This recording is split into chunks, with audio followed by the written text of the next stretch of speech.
This video covers the time-lapse of my Sentinel project. Overall, this project took over 2 hours in ZBrush, and I really wanted to keep it in a sketchy stage. I didn't record the parts where I'm rendering and compositing in Keyshot and Photoshop, but at the end of the time-lapse we'll go over my Photoshop file and break down how I finish up my concepts just like this one. This time-lapse will be split into a few narrated segments, where I talk over the footage and discuss what I'm doing at that time, or just something related to my workflow or the project. Then the other segments are just traditional time-lapse with no narration over it. If you feel like this time-lapse goes too fast, then you can always slow it down to your liking in the playback settings.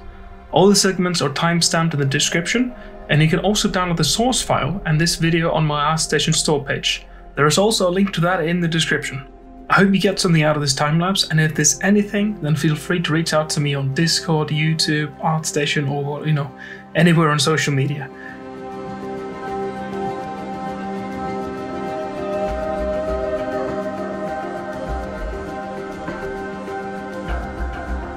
So when I'm making a humanoid character, I usually start my project with either a scan or some kind of a base mesh. And this one here that you saw before I kind of morphed it into oblivion, you can see that was from Tom Newberry. It's a free base mesh that you can grab on his Gumroad, and I'm going to link that in the description of the video. So the goal with these kind of sketching projects is just to keep it all loose and kind of just explore some fun ideas that you can come up with in the process. And I recommend keeping the subtools together when you are sketching like this, because then the brushes can affect a larger area when you're using them, and you can get those kind of happy accidents when you're working. And I really like doing that when I'm sketching stuff out or starting my projects, because I feel like it's really nice to have that randomness a little bit at the start, when you just you have the brush and do like large brush strokes sometimes. I don't do it all the time, but when I do, it's just it's so nice to just get those happy accidents from them.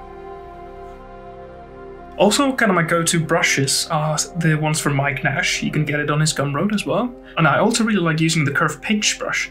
It is a kind of curved brush, and it, like I said, it pinches your surface. But the cool thing about that, if you use like in a large area, it can really define some silhouette stuff, or it can change the way you kind of take decisions when you're sketching like this without a concept.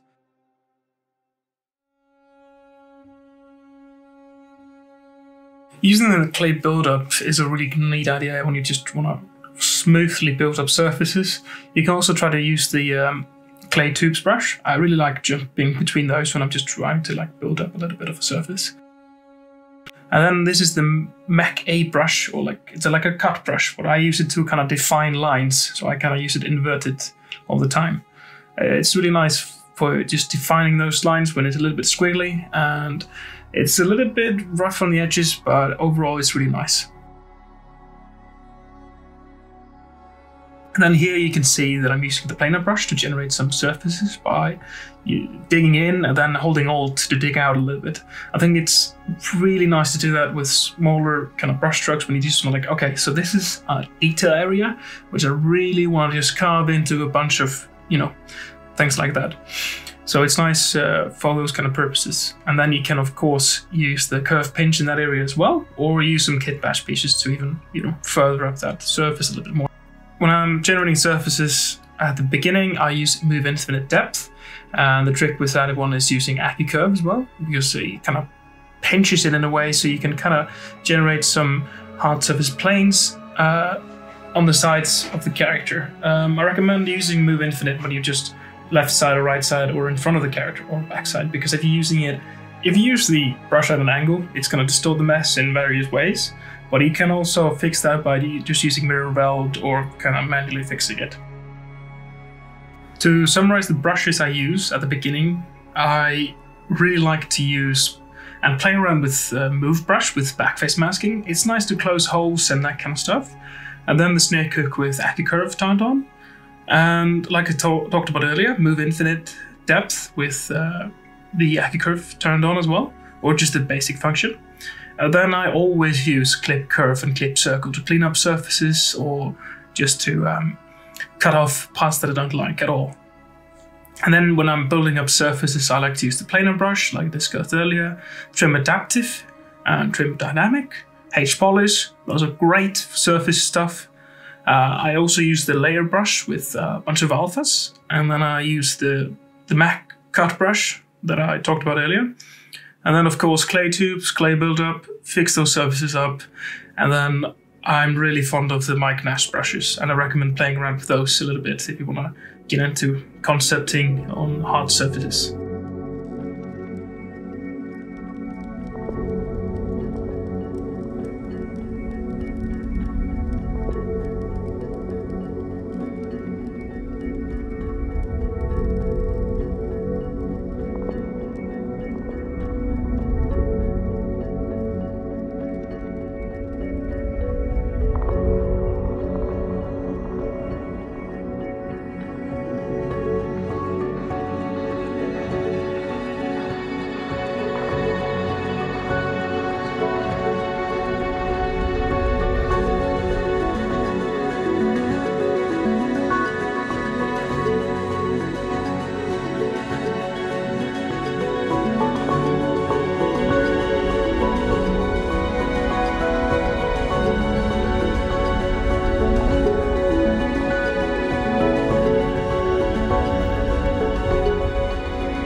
So you can see here that I'm kind of jumping in some kit bashing. It's just a bunch of Kitbash stuff that I combined into one kind of brush from various artists.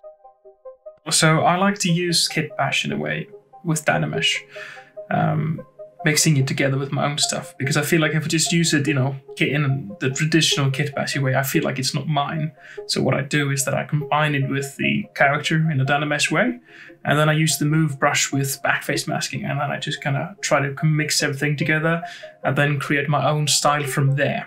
So the reason for doing that is because if I don't kind of mix it with my own stuff in a Dynamesh way, I feel like I'm just taking away all the people's styles and kind of not making my own. So I don't know, it's just something to do with me, but I feel like this is a really neater way to kind of use the Kitbash, because then you kind of keep your originality without making it look and feel like a Kitbashed element. I also like to just use Kitbash in detail-heavy areas. It's just to kind of fill in the gaps in that way, and then I can take it from there by Dynameshing it together and then combining it into one thing to kind of create my own style from it.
You can see I'm using a lot of the brushes that I talked about earlier, and I'm cleaning up the lines with the cut brush and using the Mike Nash line brush for cleanup. And I also recommend playing around with holding the shift key while you draw out with any brush that has lazy mouse activated on it, because that allows you to draw straight lines. And I use that a lot to just quickly establish some lines when I'm concepting like that.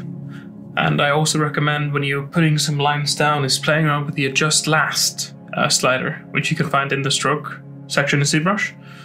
And I use that like a ton, like all the time when I'm used to doing projects, because it's just, when you're putting some details down or doing some kind of strokes, it's so nice just seeing like, okay, what happens if I push this or make it a little bit more shallow, those kind of lines, and it's a really powerful tool.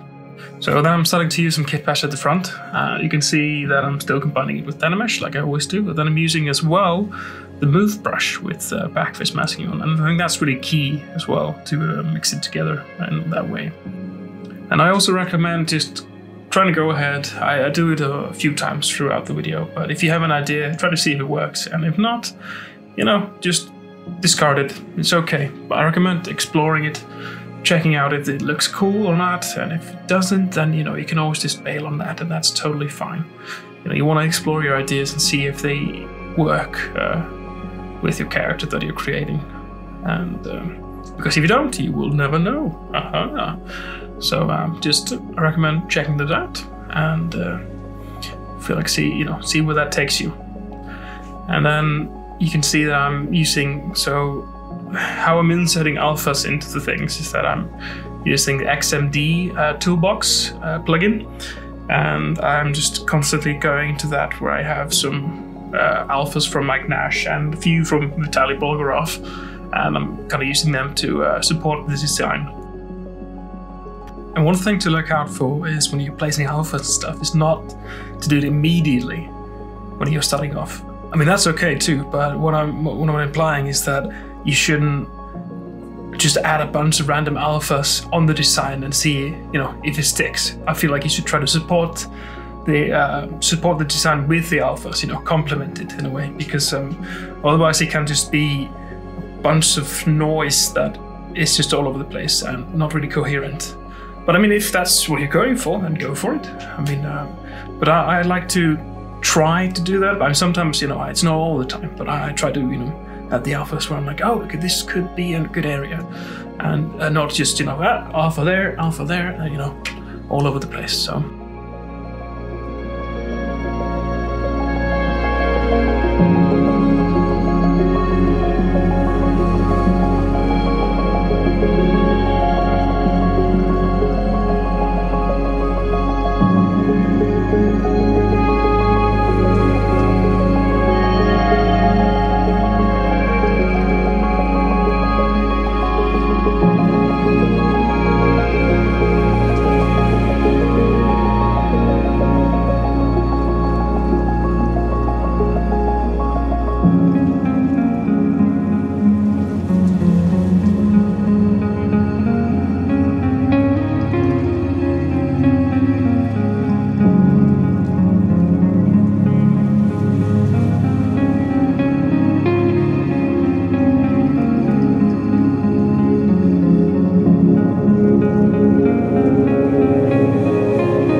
So there's one thing I want to kind of to go over is details, right? Details.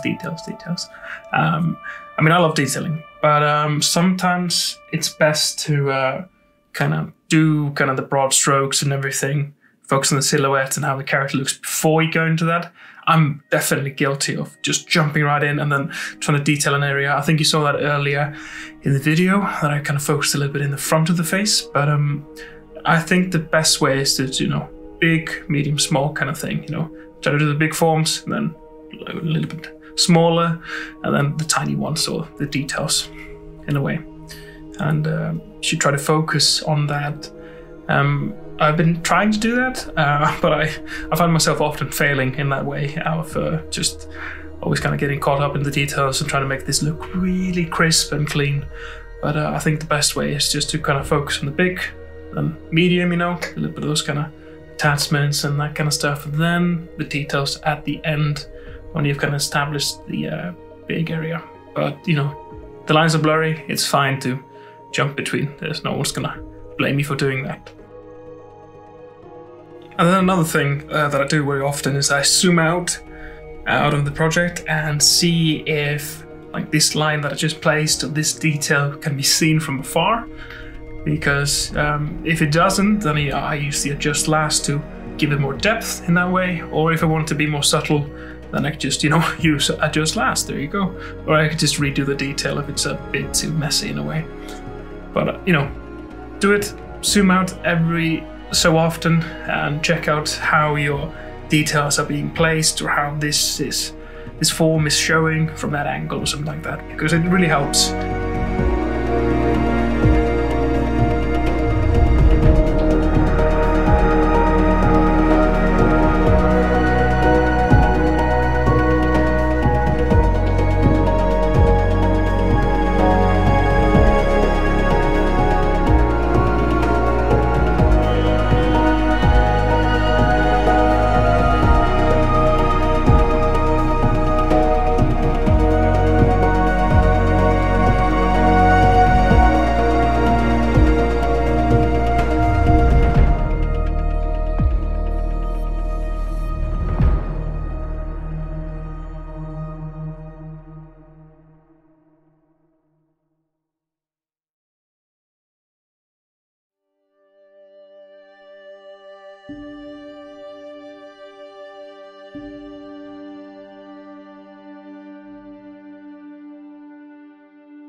So here you can see me masking out the neck guard, what is going to become the neck guard of the character.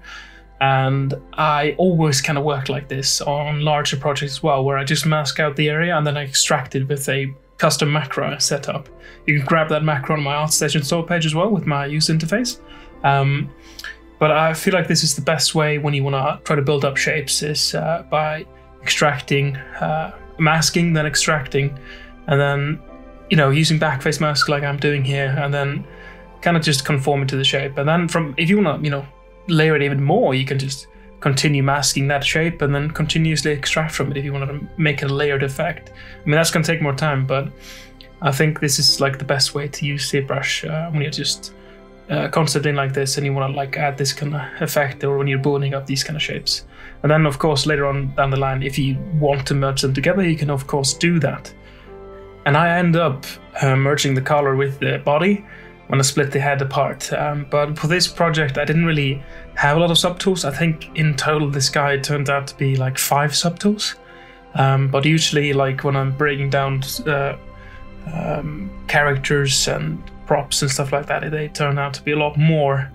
I mean, it depends on the level of detail, but they are a lot more subtools and a lot more objects than this one. This is just a sketch.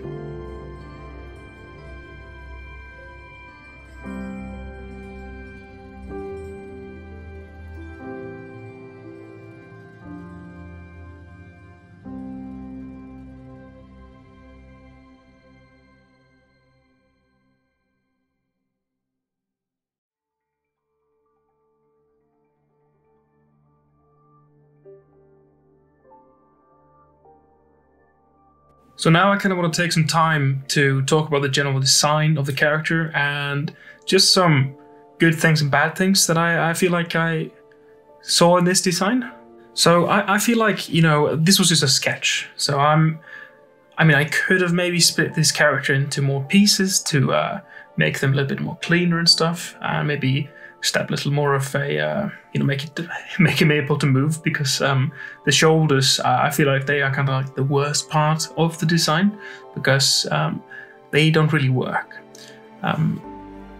But I feel like at the same time, the helmet and chest piece are quite nice, and I feel like this was a really fun design to explore. It wasn't too extreme into one area, or like the silhouette wasn't that crazy, but I feel like the design elements were kind of interesting, and he had something going on for him at least. Like when I was designing this from the start, I was thinking, if this is some kind of like far in the future, you got this kind of like sci-fi kind of guard type. That's why it's called Sentinel. And I did want to keep the design lightweight. If it felt too heavy, I feel like it wouldn't really be that nice, because it's supposed to be this kind of agile group of elite guards that protect some kind of the civilians in the that civilian district that I made kind of up in the lore of the character. And I feel like if you give your characters or props a little bit of a background, it helps you design it. And so it's a good idea to do that for your projects if you don't have a concept to go off of, or you're just kind of like sitting down and you kind of want to just get in there, and you can give yourself a few keywords, I would say. What I like to do, and I usually do at the end of projects, is that I write down these kind of snippets, like lore snippets, to help me bring this character out alive, because I can't really animate anything or anything like that, so I feel like this is just something extra that I can do. So for the Sentinel, for this project, I wrote down this little thing. The Sentinels are an elite group of guards that serve to protect the civilian district, sporting durable high-impact armor that has stellar balance and flexibility. And I feel like this description really captures the character that I made. This kind of guard, sci-fi guard, lightweight. Our armor has nice balance, and I mean the flexibility part, it's definitely not true. Later on you can see the shoulders are like you cannot move at all in this. So I feel like if I were to redo this design or take it even further, I would redo the shoulder part of this design. I feel like that's the part where I dislike the most of this, but at the end of the day, this was just a sketch, and this was just for a way for me to sit down and kind of explore some ideas, and I recommend you do the same, because I feel like it's nice to have two kinds of projects going on, like these kind of sketchy projects that don't take too far, and then the big, large projects that you take on and, you know, you put everything into that, you know.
So you can see me placing this alpha down here. It's really large compared to the other ones. And just like the Kitbash things, I think it's really important that you kind of blend it in with your character. I mean, the reason I kind of did that here is also because it was really messy when I placed it down. But at the same time, I think it's important that you mix it with your current like bust that you're creating or character, because especially when it's this large, right? Because you don't want to make it look like you just placed a random alpha over there. You want to make it, give it some kind of function, maybe some kind of lock or to open up that helmet or something like that. I mean, I didn't give it much thought, but I think it's, you know, good thing to keep in mind. And then one thing I wanted to mention as well, when you are wrapping things up like this, you could see me earlier when I was doing the shoulder, is that I was maybe caught up in keeping it too clean. And it took some time off my hands by doing that, so for future projects I have definitely kept in mind of not getting too caught up in the kind of cleanliness of it and just letting go of the, you know, just keeping it sketchy, right? I think it's important not to waste time by going in circles, for example, around the shoulder earlier, and, you know, using your time effectively, especially when you're just sketching like this, you know.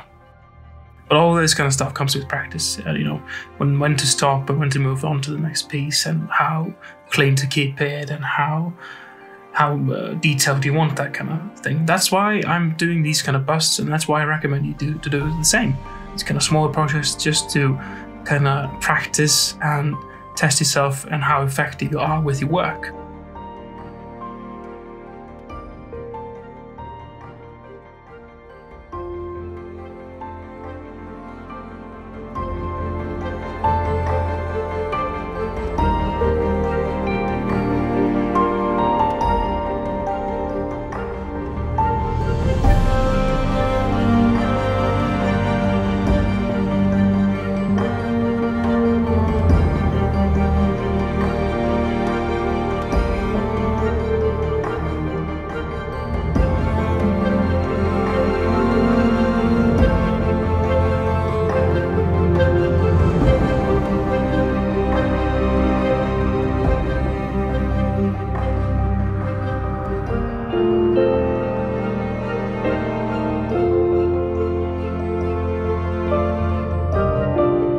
So we're nearing the end of the time lapse now, and unfortunately I forgot to record the part where I'm applying polypaint to it.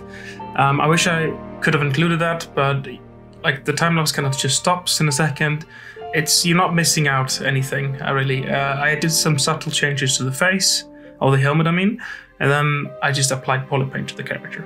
But I hope that, you know, this being left out is not too big of a deal.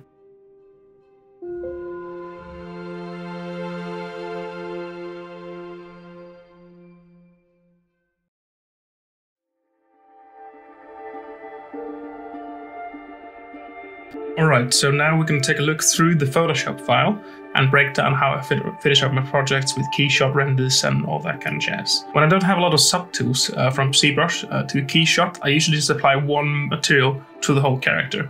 It's a custom material that I made up in keyshot, so I recommend playing around with those kind of custom materials yourself. And what I do then is I just do multiple color passes from keyshot, and then I mask it in Photoshop. So you can see here I have just a gray base. The one thing that I exclude is I have the emissive, I have that turned on the whole time. And I have a background that I put on in keyshot because I usually have two filters on it. I have a chromatic aberration filter and I have a bloom filter as well. And I feel like if you put the background in keyshot, I feel like you get the best result of mixing the character with the background, because otherwise I feel like you need a little bit more time to mix those two together. So you can see here I have exported black color here, and I have a metal one. You can see how I'm masking things. And then I have like a blue, like all of these colors are very subtle, so it depends on the project that you're doing, if the colors are more noticeable or whatnot. And then I have the green one here, and that's the most different, as you can see if I toggle that on and off. And what I do, I don't really like how keyshot renders some stuff. I feel like it lacks some kind of depth. It could be my settings, but what I do a lot of the times is I export a ambient occlusion pass and apply that with the multiplier blending mode with 85%, or, you know, it depends on the project. You can see if I turn that on and off, you can see that this photo already has a lot more depth than it previously had. And then my workflow is kind of, I merge everything together, and then I do a camera raw filtered pass on it. You can do that, you can find that over here. And then I merge it again. I know I do another copy of it basically. I do another camera raw filtered pass. You don't crank it up too much, you do that in the end. So I just do a bunch of kind of filters, and then I play with the opacity of it. So you can see here, another one, 60%. And you can see all the difference with it. Just playing around with like warm colors or saturation and all those kind of basic things in the camera raw filter, like exposure, contrast, clarity, texture, all that kind of stuff. And then I merge it all together, and then I do one more camera raw filter again. And then I add some markings and decals.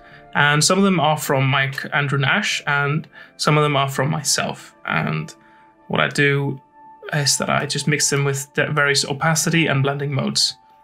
So you can see that if I toggle it on and off, and you can see the difference, it's all added here now. But you can see they aren't scratched up or anything like that. That's what we do later on. And then I merge it again. No camera raw filter this time. Then I add some roughness maps to it. And I have various blending modes again, multiply, hard light, some areas that then I play with the opacity as well. But I feel like doing this is a good manual way of applying your details, because the material from Keyshot is, you can't really control it that much, there's a limit to it. So it's nice to have that manual way by playing around in Photoshop. So you can see here the difference. And then I merge it all again. That's when I scratch up the decals here. I usually play around with the stamp tool, the clone stamp tool, to do that. And I just go through, and you can see here I'm kind of making things scratchy here, scratching it up. And then what I do is I copy the metallic pass here, and I do this. I manually go through, zoom in, and I scratch up everything. So you can see here, like that, turn on and off, and you can see it just makes it that more real when you go manually, again, along with the automatic process. And then I merge it again. It's always merging again and again. That's kind of the workflow. And then I felt like the background, it wasn't blurry enough, so I blurred it even more.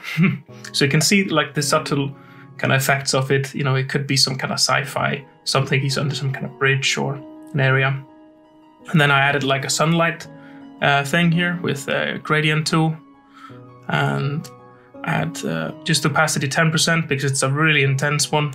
So you can see it's a lot nicer because the sun is coming from this angle and it's projecting here on the face.